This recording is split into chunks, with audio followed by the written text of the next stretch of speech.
অবশেষে তীব্র সমালোচনার মুখে ফেসবুকে পোস্ট দিয়ে গ্রেফতার হওয়া জামাতের নারী কর্মী সওদা সুমির জামিন মঞ্জুর করেছে আদালত। সোমবার সাইবার অ্যাক্ট মামলায় গ্রেফতার করে তাকে জেল হাজতে পাঠিয়েছিল পুলিশ। আটককৃত সওদা সুমি ভোলা পৌরসভার জামাত ইসলামীর মহিলা কর্মী। রাষ্ট্র ও সরকার বিরোধী পোস্টের কারণে তাকে গ্রেফতার করা হয়েছে বলে ফরওয়ার্ডিং লেটারে উল্লেখ করা হয়েছিল।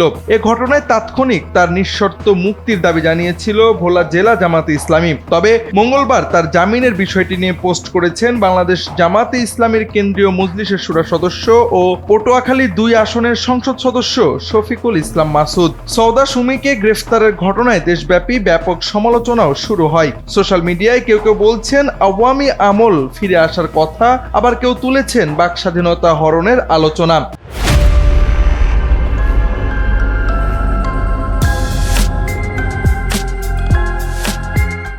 এ নিয়ে জামাত আমির ডাক্তার শফিকুর রহমান তার ফেসবুক পোস্টে লিখেছেন, জামাত কর্মী সওদা সুমির সঙ্গে যে নিকৃষ্ট আচরণ করা হয়েছে তা নব্য ফ্যাসিবাদের বার্তা দিচ্ছে।